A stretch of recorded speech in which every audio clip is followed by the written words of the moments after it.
James Fox talks with us about his effort to raise public awareness about UFOs, and we talk about his new TV series, Chasing UFOs. We also talk about the Baltic Sea UFO, messages to extraterrestrials, and the latest UFO and space news right now on Spacing Out.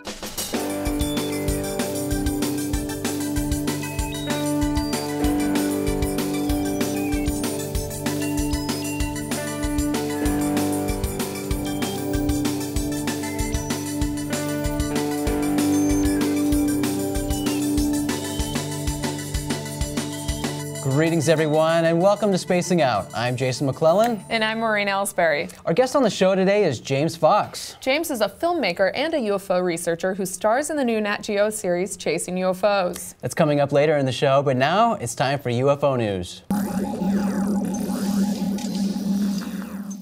England's crop circle season is in full swing, with at least 2 new designs appearing just in the first 2 weeks of June. According to Steve and Karen Alexander's website, temporarytemples.co.uk, the English crop circle season starts tentatively in May, though occasionally a formation has been known to arrive as early as April. In these months, the formations are few. The major events happen in late July and early August.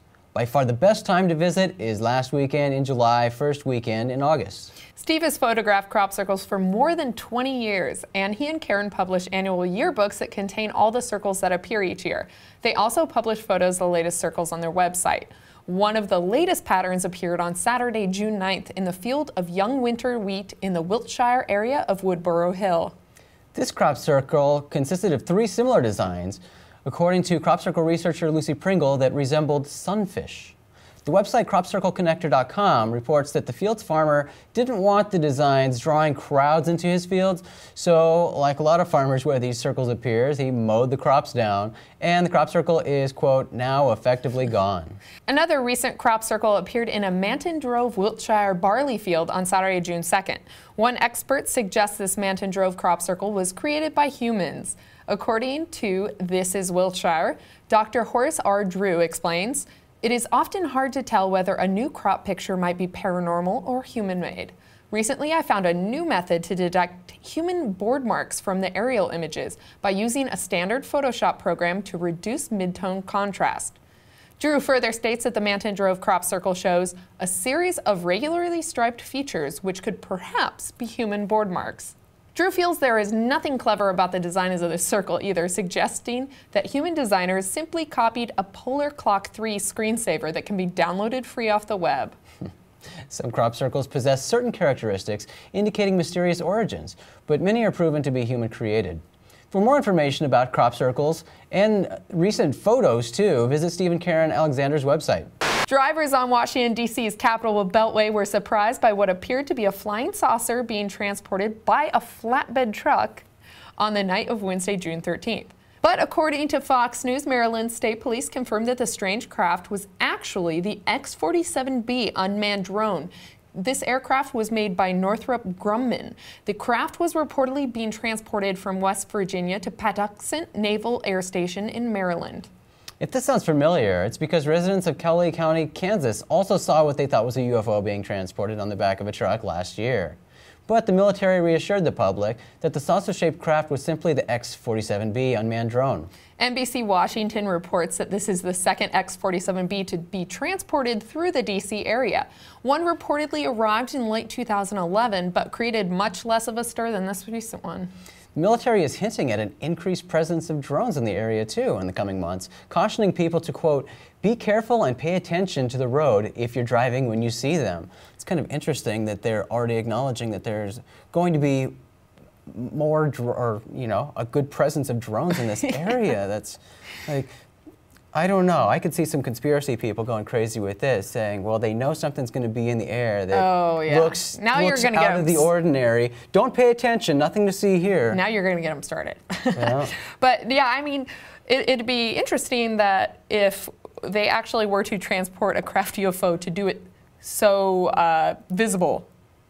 I mean, that's either a really smart way to do it, or really dumb. Yeah, they could definitely do it because it could say, oh, of course, it's just a drone. If we had a real UFO, we wouldn't do it in broad daylight. We'd keep it all covered up. Yeah, but I mean, if you do look at pictures of what this craft looks like, it looks like a. It does look like a flying saucer, very disc-shaped, strange object. So, kind of neat.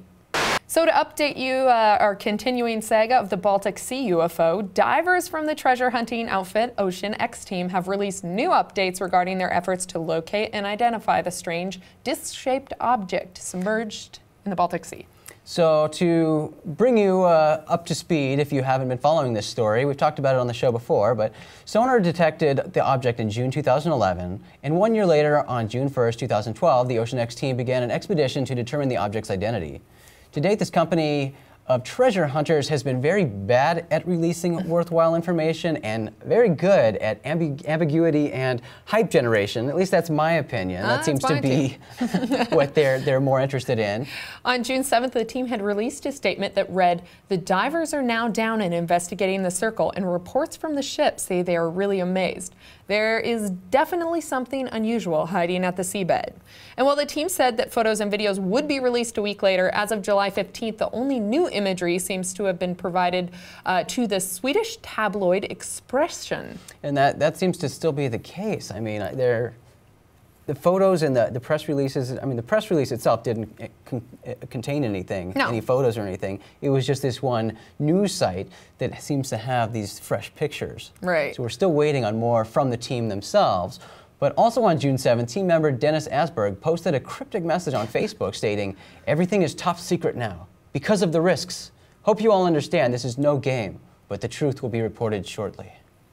A press release from the company on June 15th confirmed that the company has indeed discovered something abnormal in the sea. The Ocean X Team dove down to the circle-shaped object in the Baltic Sea and met something they never experienced before. First, they thought it was just a stone or a rock cliff, which hopefully they've seen that before. But after further observations, the object appeared more like a huge mushroom, rising 3 to 4 meters or 10 to 13 feet from the seabed, with rounded sides and rugged edges. The object had an egg-shaped hole leading into it from the top that they say might have been some sort of opening. And on top of the object, they also found these strange circle formations, stone circle formations, that looked like small fireplaces. And they said the stones were covered in something resembling soot. And the photos we see in the video don't really show this all that well. I can't make out exactly what they're talking about. But also there's a long path leading up to the mysterious object, and the team describes it as a runway or a downhill path that is flattened at the seabed with the object at the end of it. That's kind of strange. And these veteran divers say that they have never seen anything like this. So the identity of the object still remains a mystery. Yeah, and unfortunately, it's looking like this is some sort of terrestrial formation. And I think, I mean, this seems like the runway feature, I think that's semi-common. I mean, if you're going to get movement, how many years has this been? We don't know, that it would cause a seabed path if you have that big of an object. Water currents and a giant object right there. And who knows, I mean, with the location and the description almost sounds like it could be, you know, an underground city, like you know, a former city that's been covered. Yeah, there's Atlantis right there. You know, it almost sounds like a structure and something that could have been a civilization at a time. But very, very well could be. And like you said, we haven't seen photos yet of the small fireplace-like structures, and it's the soot thing. I think they said that there were rocks, which were probably part of the main structure, that were also covered in this soot-like substance leading up to the object. But there's no volcanic activity near the Baltic Sea, so that's what has them really confused at what this is. It's an interesting saga that continues, and you know, it'd be nice if they'd release all the information they had and stop releasing these packets. I got to give them credit, though. They're doing a pretty good job marketing their company. They're certainly generating a lot of hype, but that's about it. So we'll keep you posted. In space news this week, on Wednesday, June 13th, the National Geographic Channel, NatGeo, announced a project that will send crowdsourced messages to extraterrestrials who might be listening to Earth-based signals. This bold new social experiment will take place on Friday, June 29th, to coincide with the premiere of the new NatGeo series, Chasing UFOs. Beginning at 8 p.m. Eastern Time, Twitter messages tagged with the Chasing UFOs hashtag will be collected and beamed into space on Wednesday, August 15th from the Arecibo radio telescope located at the Arecibo Observatory in Puerto Rico. This telescope has a diameter of 1,000 feet and is the world's largest ground-based telescope. As Business Wire explains, the August 15th transmission date will be the 35th anniversary of the WOW signal.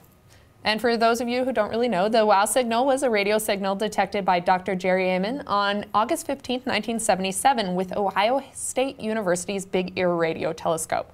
This signal, named after Ammon's reaction, was so strong that it catapulted the Big Ear's recording device off the chart, according to the Big Ear's website. NatGeo postulates that the WOW signal could have been a cosmic tweet from our nearest neighbors. The June 29th Twitter event will essentially serve as a reply to the WOW signal. If you want to send a message to potential extraterrestrial eavesdroppers, you can participate live during this event, or you can go to the Chasing UFO website right now and schedule your tweet in advance. What are you sending? I haven't decided that yet. I'm still thinking about it, but yeah, this is similar to a story we talked about recently. There's another group doing an art project called the Tweets in Space, doing a similar thing. I like NatGeo's idea here because it seems to have more of a purpose. You know, they're pitching it as a reply to the WOW signal. I was going to say it's not that bold of a new statement because we just had talked about that. Yeah, for sure. But yeah, I mean it's a good little experiment. But Twitter in space, No, I wouldn't. Don't have much to say about that. Yeah, no, it's a fun little project, and it's a good publicity stunt for the show. Yeah. So we'll see what it does for them. I hope we don't send stupid messages into space and anger people listening, but I don't think people are listening to our crappy signals, and I hope they don't, because I'm sure many dumb things will be said. Oh yeah, I mean I don't know how much filtering. I hope they filter. Yeah, I was going to say, I don't know what sort of filtering will be done, so we might get some pretty crazy stuff representing us. Right. Well, go to the Chasing UFOs website on NatGeo's site, natgeo.com, and they've got a little video that explains the project, and you can find out more information there. A new study suggests that alien Earths could be plentiful in our galaxy. The lead author of this new study, Lars Bukov of the University of Copenhagen in Denmark, explains small planets could be widespread in our galaxy because they do not require a high content of heavy elements to form. The research team analyzed data from NASA's Kepler space telescope. Bukov explained to Space.com, naively, one might think that the more material you have in a protoplanetary disk, the more likely you are to form small planets. What we see, though, is that small planets form around stars with a wide range in heavy element content, while the close-in Jupiter-type planets seem to be predominantly form around stars with a higher metal content. The team's results suggest that Earth-sized planets may be common throughout the Milky Way galaxy. And as Bukov further explains, since small planets could be widespread in our galaxy, the chances of life developing could be higher simply because there could be more terrestrial-sized planets where life could evolve. The team's research is published in the journal Nature. Again, we have a study here that, is guessing a lot. And also, we're talking about the potential for life, but on Earth-like planets, using life as we know it as the basis. Right. And we're seeing a lot of these types of planets in more discoveries with Kepler and some of the other projects right now. So it's what we've already heard, pretty much. Yeah, absolutely. I mean, Earth-like planets and planets in general. We're just finding out that planets are the norm. Stars, pretty much every star they're finding has planets, a planet or planets around it. So planets, whether they're Earth-like or not, are plentiful in the galaxy. Yeah, lot of new places to research. Yep, good old Kepler. The Air Force's unmanned X-37B spaceplane returned to Earth on Saturday, June 16th, after spending more than a year in orbit. The Orbital Test Vehicle 2, OTV-2, is the second X-37B test vehicle to successfully complete an orbital mission and return to Earth. The OTV-1 spent 225 days in space in 2010. The most recent OTV mission, however, lasted a whopping 469 days. That's 199 days longer than its originally scheduled 270-day mission. And there's a lot of mystery surrounding this plane. I mean, nobody really knows. It's a spy plane, but nobody knows what the mission has been doing. And there was a secret payload launched with it, too. Payload and nobody has any idea what that was. And granted, I mean, the military isn't going to tell us what sort of spying or what their plans are. But it's interesting because nobody knows, yet they're very good at kind of publicizing. Right. Oh yeah, we did great on our mission that we can't tell you about. Our top secret mission that we're not telling you what was in the cargo hold, but yeah. And this is all, it's an unmanned craft, so it's crazy. We're talking about the drones, and we just talked about the X-47B, and this is the X-37B. They're very similar, but it's an unmanned craft, so it's like a drone in space. Right. And who knows what it's doing cruising around up there. And this is probably the you know, not the first, but one of the first of many of these secretive spy drones to absolutely. And this float into the atmosphere. There are probably here. already many, and this is just one we know about. Right. So, if we find anything more, we'll let you know. Now let's talk with our guest today, James Fox. We are happy to be joined by James Fox today. James, thanks so much for being on the show. Thanks for having me. Absolutely. Well, James, we'd love to talk about your new show, Chasing UFOs, and we'll get to that in just a minute. But first, I'd like to just very briefly do a rundown of some of the work that you've done in the UFO field. You're a filmmaker, and you've created a few films on the UFO topic.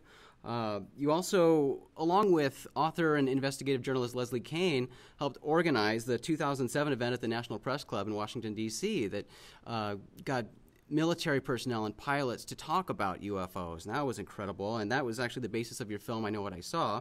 And you've appeared on the former program Larry King a few times to talk about this subject. And James, when I think of you, I think of someone whose work really has been focused on raising the public's awareness about the reality of UFOs. Is that a fair assessment? Yes, I get criticized often by ufologists and stuff saying I'm not going far enough, but my whole goal has never been to preach to the choir. My goal is, let's take some of the best evidence, let's create it in a way that makes it digestible for mainstream, and see if we can increase a broader spectrum of our audience, and that's always been my goal. It's also my goal with this new show, Chasing UFOs. I know the UFO community is going to be like, what's he doing that for? I'm going, well, I've tried lots of other ways. I've done Out of the Blue for the Sci-Fi Channel, Discovery Channel, History Channel. I've done those specials, This is going to be a possible series. I will probably take a hit in my reputation as a documentary filmmaker, primarily for being independent. But at the same time, I think I'll reach a much larger audience. I'm sure I'll reach a much larger audience, which will inevitably discover previous works, realize that I take the subject very seriously. My objectives are the same. The platform has changed for now. I think your approach is great, and to your comment about not preaching to the choir, I think that's very important. And something that I have to point out, and it's a shame that this is the reality, but a lot of times the choir in this case doesn't even agree with itself. Yeah, I was talking to Lee Spiegel last night, actually, and I said, "Guy, we're our biggest enemies. Don't even worry about government intervention. Just let them, bicker it out, and they're, they're their own worst enemies, kind of thing. And I would say, why can't we, in the UFO community, focus on a common goal, pool our resources, and work together on something? You know what I mean? And that in itself, that's what I always often try to do as well. I disagree with. A lot of people disagree with my efforts, and that's fair enough. And I don't necessarily go along with other people's efforts, but I have to respect their opinion and their objectives or their way of going about it. But if we can concentrate our efforts and focus on a common goal, I think there's a lot to be accomplished, And that's kind of what I'm trying to do with this NatGeo special. Like, I'm getting to bend the ear of the president of NatGeo now. Like, my works for the National Press Club, I Know What I Saw, Out of the Blue, is being circulated around headquarters in Washington, D.C. as we speak. So that's exciting to me. It's like, I think if the show rates well, perhaps next season I can maybe have more control in the editing room, and I can, because there's a very fine balance between entertainment and information. Right. If we can package something that's exciting and adventurous and entertaining, yet informative and factual on the UFO phenomenon, then I'm all part of it. However it has to be packaged, I'm in. And then also to have the backing of National Geographic with the budgets they have, that's very exciting to me. I mean, I could pick cases all around the world, and I can get, have my fun, and I can, add some good content. Then I am doing my job, and that's what I'm trying to do. Right. Yeah. And so now, I mean, you've done so much good work behind the camera, and now you're switching to being completely in front of the camera for this new National Geographic show, which airs June 29th. Could you give us a brief overview of sort of what the show is about? You know, it's really funny because, and I've done, some media appearances, and I've got, I'm fairly prominent in I Know What I Saw, but that was, it was never really kind of like thought out that way that it would end up working out like that. But it's funny because working with the National Geographic crew is a very big team and extremely professional level of professionalism, and hardworking, but to have as many cameras in your face all day long is, I get into a car, there's cameras in my face, like suction cupped onto the windows and coming down from the ceiling, step out of the car, there's cameras. So it's like, I gotta be careful what I say. I'm like, things are constantly being recorded. It's kind of a little different, for me. But I think it's an exciting opportunity for me, right? And also if it could raise my profile a little bit, then that also excites me. And if I can reach more people and influence more people, then hey, I'm happy, Going back on the actual show, do you guys want me to talk a little bit about the platform or some of the cases? What is the general premise of the show, and how does it differ from other UFO shows that have been on TV? The premise of the show basically is we take a geologist, okay, who he says, which is rather interesting, actually. I never really thought of it this way, but is to find conclusive evidence, okay? And his perspective, which I think is amazing, I never really thought of it this way. He says, look, I don't care. I'm a geologist. I don't care how well you cover up a potential crash site or an event. There's always you're just not going to, there's always going to be residual evidence left. You cannot sweep it all up. There's impact sites, there's debris fields left over. Here's how we can check for that. We can look in ant hills or, animal burrows and ant mounds, runoff areas. These are places that we can go and try to locate evidence. So we're doing grid patterns, and he's really applying the science in the field that he worked, because he actually works for the government as a geologist. He's a real geologist, radiation specialist.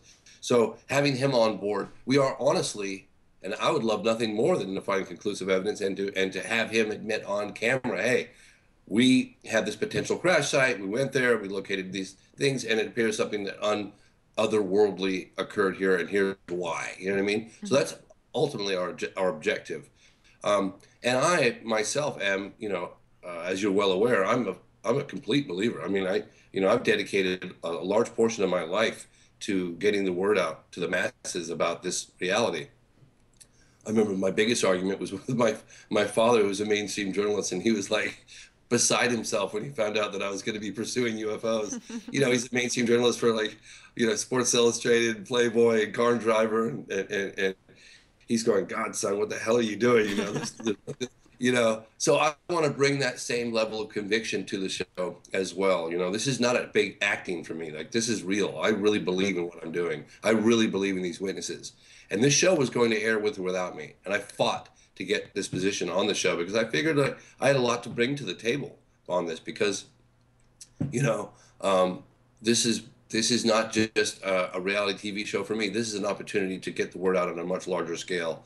And those out there that know who I am know that I'm really trying to get the word out to the people, because I feel like everyone has the right to know about this stuff. You know what I mean? Yeah, definitely.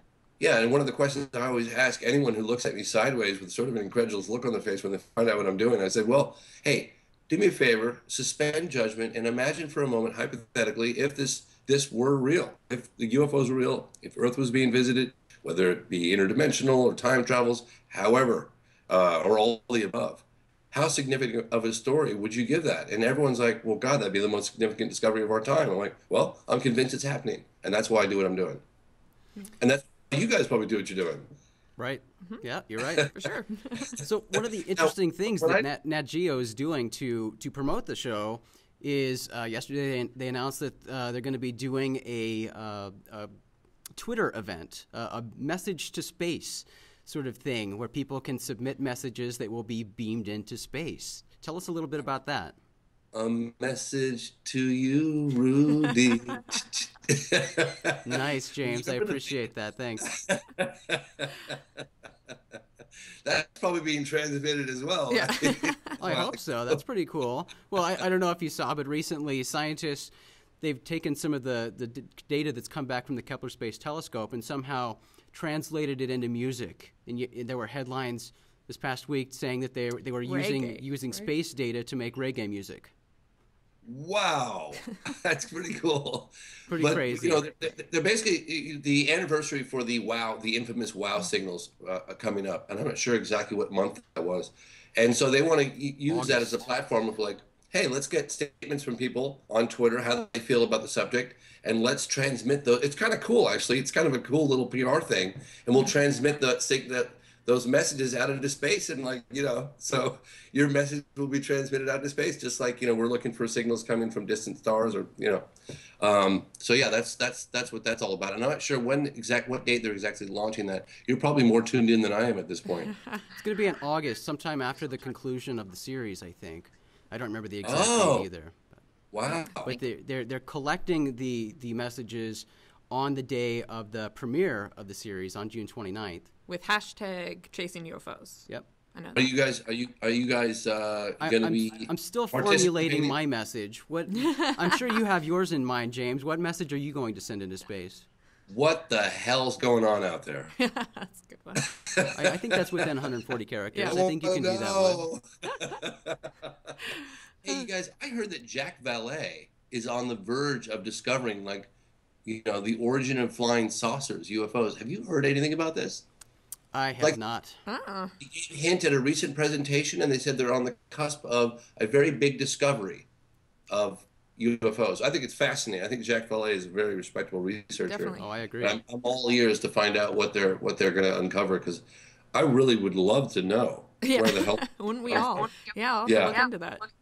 I remember one of the things that, well, you know, there's lots of controversy around Philip Corso, but I tend to believe, just having met him, looked him in the eye, and spent time with his children, his grandchildren, I really believe that he believed what he was telling was true. Mm-hmm. And he said one of the most puzzling aspects to what they recovered in Roswell was the lack of provisions on the craft. You know, and that's a rather interesting observation. Is Ben is also applying to be an astronaut. Ben McGee, my partner, co-host. Just so you know, we just had him on this show last week. Oh, right. Yeah. You know, and he said, look, take a look at the shape of a flying saucer. What does that look like to you? I'm kind of looking at him, and he goes, it's designed to go through an atmosphere, you know. And I thought, well, of course, right? You don't make a shape like that not to be, to go into, I mean, what's the point to go to outer space? You can kind of have any shape designed to go in an atmosphere. So maybe these little saucers are small, smaller sort of probes that, like, we'd send out if we did a big ship to a small island, we'd put little, smaller boats. You know what I mean? We'd anchor offshore, and then anyway. So it would be very interesting to find out where they're coming from. Right. Yeah, exactly. Right. So $1 million question.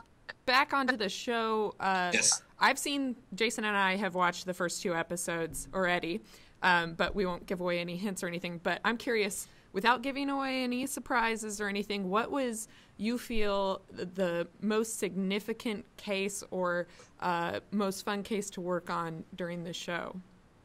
Travis Walton.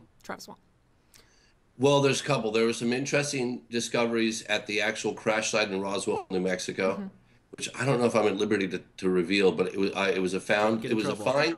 It was I know. I like disappear. It was a find at the crash site with the metal detector. Very cool. So it was kind of cool. Yeah, and I made that story. Well, I think you are allowed to say that, because if you go on NatGeo's website and go to the Chasing UFOs webpage, there are various photos from the different cases. Some of the cases you guys worked on, and there is a photo of the metal. Because you guys went out with Frank Kembler. Yes, we did. Yeah, and he's found some pretty cool stuff. Right, and there was a big. I mean, we talked about it. Did a release about it when he first discovered the metal pieces and was doing testing. You guys then went and did additional testing, correct? Well, there's a specific type of analysis work that he wanted done, and what the problem is that he didn't want to release chain of custody with the bits of metal. Understandably so. He was a bit paranoid that they're never going to come back. Right. Well, and he already lost some, didn't he? He'd already lost some. He already lost some. Yeah. So trying to get him to Los Angeles, hand the stuff over. The problem is the guy that was going to do the work at a university in in LA said it was going to take a several-week turnaround. Frank Kimmer's going, I really don't want to hand these bits of metal over. So there was all these negotiations and everything else. So we're kind of going on the initial analysis work that he had done. And unfortunately, and then the bits would have had to been destroyed because they were too small, and there was it was complicated, you know what I mean? And with the time restraints we had with television, I tried certainly my darndest, but a lot of this was going on when we were filming in Brazil and Mexico, so I wasn't even around to help with negotiations. But nonetheless, the preliminary analysis work I understand that Frank Kepler had done reveals possibly that it could be outside of what's terrestrial, which I thought was rather cool. Right. But in terms of flights, I would say Travis Walton, because we went back to the actual site in the dead of winter, and we had to use the local search and rescue team to get up there because there was a lot of snow. Wow. And it was amazing to get back to the site and to see Travis's reaction when we actually got to the exact location. And it took some time. There had been a fire that swept through the area, and so it wasn't quite as recognizable as it once was. But we did locate the exact spot, and then we went to where the incident happened, the exact location where the incident happened, and we cut some. Travis was adamant that there was some abnormal tree growth that coincided right around the time of the incident. So we went to the trees in the immediate area. We took core samples, and then we went to just outside of the immediate area, and we took core tree samples, and we looked at the accelerated growth in the tree rings, and we found some anomalous stuff that's really inexplicable. And Travis is the tree worker. He's like, look, this is extremely bizarre. If there was a excessive amount of water this year, the same rate of growth would increase, 100 feet away over here, and it wasn't the case. So right at the epicenter of the site, we found accelerated tree ring growth by 10 times, right around the time of the incident. So it was really interesting. I wouldn't say definitely conclusive at this point, but very, very interesting. And so we got to actually do that.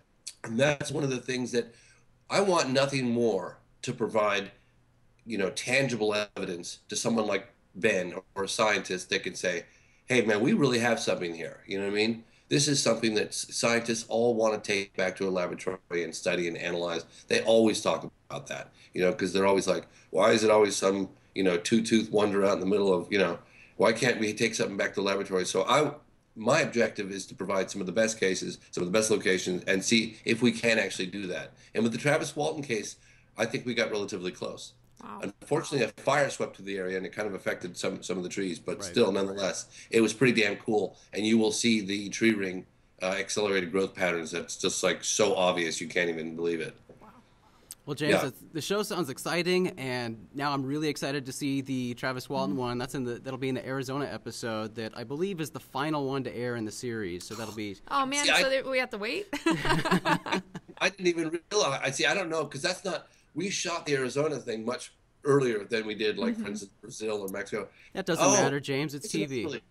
Here's another. Yeah, I know exactly. Right. Here's another little. Sorry, I'm trying to turn this thing off. Another really cool thing was. Have you guys familiar with the Varginha case in Brazil? I don't think so. Oh my gosh, it's like the Roswell of Brazil. It's fascinating. And I had got invited by AJ Javard to go to Brazil in April of 2011 and to speak at a little conference. And of course, I jumped at the opportunity. And right before I left, some fellow researchers contacted me and said, well, you're going to Brazil. You have to investigate the Varginha case. Oh, debrief me a little bit about that. Oh, it's when a UFO crashed in 1996. Some creatures survived and were roaming through the town and witnessed by hundreds of people. I thought, really? I mean, really? I was highly skeptical when I went over there. But I did a little preliminary investigation while I was there in April of 2011. I looked into the matter further. I spoke to a few researchers back in the United States when I got home. And then I really pushed for it that we go with NatGeo, and we went. And it was incredible. And I tell you, we had a really difficult time getting the primary first-hand eyewitnesses to the live alien, but we finally tracked them down through a lot of work, which I hope translates in the series, because we were literally walking through downtown at the downtown square asking everybody questions, all the locals. And we ended up getting the 3 primary witnesses for the first time on United States television, and it's flippin' phenomenal. I mean, it really is. It was really an emotional time, and it was like the holy grail of witnesses for me, because you know, how many people do we know? Very credible people. And we also met with a very high-ranking military general of the Brazilian Air Force who confirmed a few things for us prior to going to Virginia. So we were already going, wow, we just met with an extremely high-ranking general. He talked a little bit about the fact that he couldn't talk about Virginia. And he said a few things to me off camera when I walked him back to the car. But then when we got there, we met these witnesses. So that should be very exciting. And we did some recreations based on what they look like. And we went to the exact location of the sighting of where these things were. It's pretty cool. I think it's really cool. Wow. Well, James, It sounds like a really exciting show. Everyone should check out Chasing UFOs. It premieres June 29th on NatGeo. And James, we'll have to have you back on the show after the series has aired so we can ridicule you and tell you what a horrible disservice you did to the UFO community. Or just make fun of you for how scared you are of animals in the nighttime. Yeah, James, I've got to give you some crap for that. You play it up for the camera very nicely, James. We want to keep everyone on their toes. Yeah, for sure. All right, James, thanks so much for being on the show. We'll talk to you soon. Bye, guys. Bye. On this show, we like to highlight upcoming events we think you'll be interested, like these. June 22nd through the 24th, the SETI Institute presents SETICon 2. The event features an impressive lineup of speakers, including diverse and distinguished scientists, astronomers, astronauts, artists, authors, and actors who have made an impact in the world of real and imagined science. Find out more at SETICon.com. The 2012 MUFON Symposium will take place on the weekend of August 3rd through the 5th at the Northern Kentucky Convention Center in Covington, Kentucky. This year, they posed the question, UFOs, friend or foe? Do we know what they are? And if they are not from here, then where are they from and why are they here? You can see the speaker list and find out more at 2012symposium.mufon.com. The 22nd Annual International UFO Congress will take place February 26th through March 3rd at the Fort McDowell Resort and Casino in Fountain Hills, Arizona. With over 20 speakers, vendors, a film festival, and more, this event is one not to miss. Super early bird registration is open now through September 1st. Register and find out more at ufocongress.com. That's all for this episode of Spacing Out. Be sure to visit openminds.tv for all the latest news. And join us again next week for another show. Thanks for joining us. Remember to like this episode on YouTube and comment on the episode as well. We value your feedback and would love to hear from you. I'm Maureen Ellsbury. And I'm Jason McClellan. We will see you in the future. Please confirm that the strange cracks Washington, D.C.'s Capitol Beltway by what appeared to be a flying saucer transported on the flatbed. Whoa! Meltdown from West Virginia to Patuxent. Patuxent. Wait, how do you say it? Patuxent. Aircraft created by Northrop Grumman.